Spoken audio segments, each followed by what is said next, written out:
Industries ने अपना quarter to का रिजल्ट पब्लिश कर दिया है। चलिए देखते हैं इस क्वार्टर टू के में क्या खास है। पहले कंसोलिडेटेड फाइनेंशियल परफॉर्मेंस देख लेते हैं। इस क्वार्टर में कंपनी का रेवेन्यू आया है 4,364 करोड़ और लास्ट क्वार्टर में 4,695 करोड़ और लास्ट फाइनेंशियल ईयर में 4,450 करोड़। मतलब क्वार्टर ऑन क्वार्टर 7% डाउन है और ईयर ऑन ईयर करीब करीब 2% डाउन है। अदर इनकम को मिलाने के बाद भी क्वार्टर ऑन क्वार्टर 6% कम है और ईयर वन 1.6% डाउन है। मतलब क्वार्टर ऑन क्वार्टर भी डाउन है और ईयर ऑन ईयर भी डाउन है।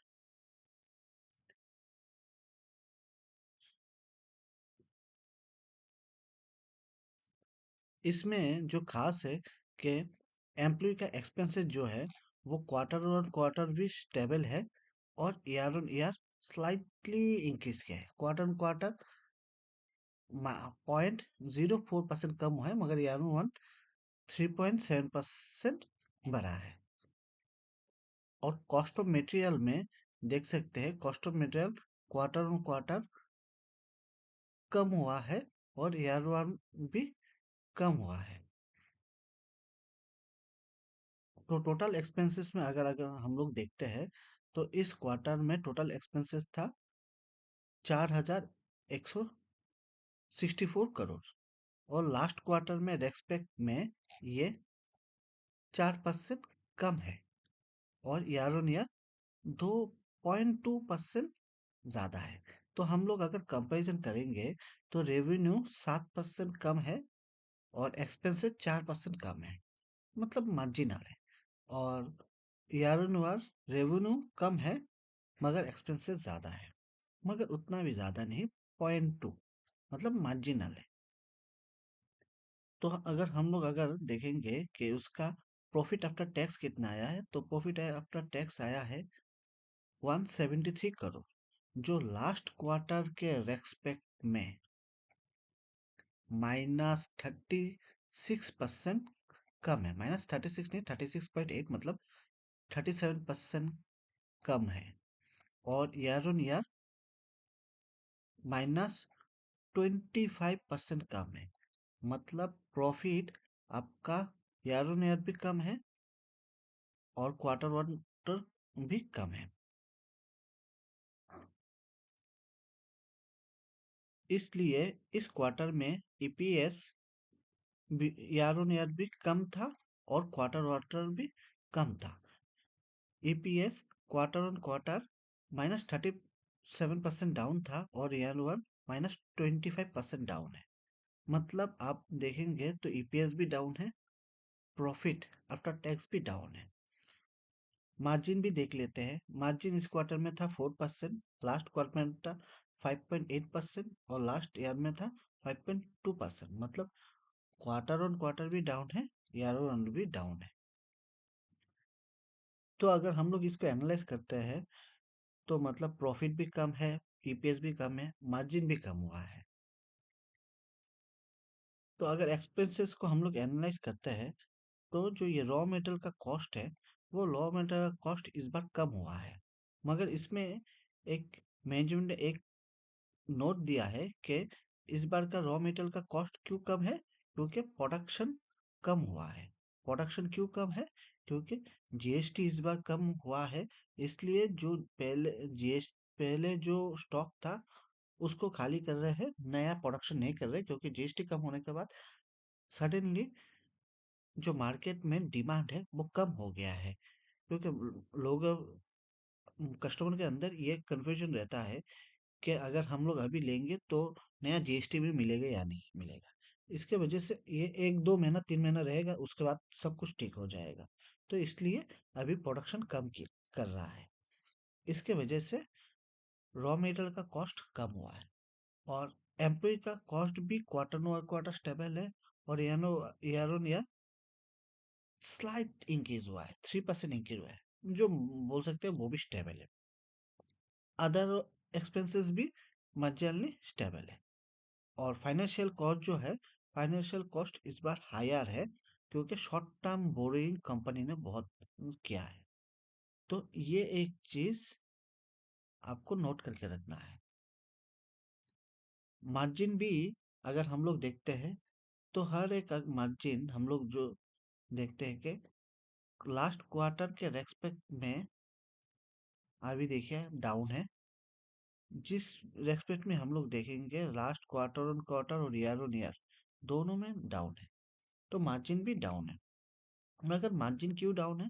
मार्जिन डाउन है लोअर प्रोडक्शन की वजह से और फिक्स्ड कॉस्ट अंडर एब्जॉर्प्शन की वजह से। लोअर प्रोडक्शन तो बोल ही दिया हूँ कि जीएसटी इस बार बजट में कम हुआ है, जीएसटी उत्सव में, तो इसके वजह से कंपनी ने प्रोडक्शन कम करके रखा है, इसलिए मार्जिन भी कम हुआ है। अभी देख लेते हैं कंपनी के ऊपर डेब्ट कितना है।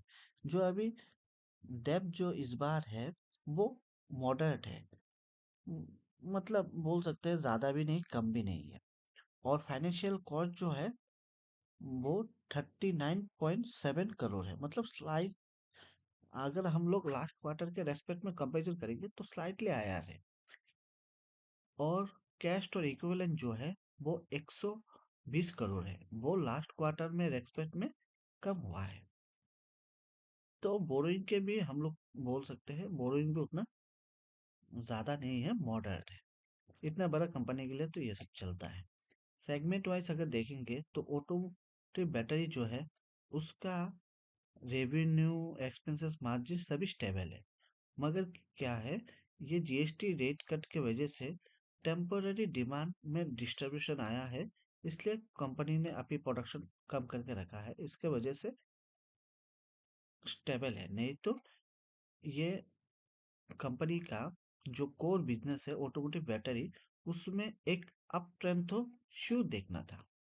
और इंडस्ट्रियल पावर और रिजर्व पावर में भी मॉडरेट है। और एक चीज है लिथियम आयन सेल प्रोजेक्ट, जैसे हम लोग का ईवी बैटरी में लगता है, वो प्रोग्रेसिंग में है। वो फाइनेंशियल ईयर 26 में वो लॉन्च हो सकता है। तो अभी मैनेजमेंट का कमेंट्री देखते हैं, मैनेजमेंट ने क्या क्या सामने रखा है, फुल स्टॉक मार्केट के सामने क्या क्या कमेंट दिया है कि जीएसटी का इस बार जो रेट कट हुआ है उसके वजह से प्रोडक्शन कम हुआ है और डिमांड में भी डिस्टरप्शन पड़ा है। मगर ये सब प्रोडक्शन जो कट हुआ है वो अगस्त सितंबर के बाद स्टेबल हो जाएगा। इस बार का क्वार्टर का रिजल्ट उतना अच्छा नहीं है, मगर मैनेजमेंट बोल रहा है कि फाइनेंशियल ईयर 26 में, मतलब नेक्स्ट क्वार्टर में, या तो नेक्स्ट क्वार्टर में डिमांड भी हाई रहेगा और कंपनी का रिजल्ट भी अच्छा होगा, जो एक पॉजिटिव बात है। और एक्सपोर्ट सेल भी इस बार कम है क्योंकि ग्लोबल स्लो डाउन चल रहा है। और डोमेस्टिक में भी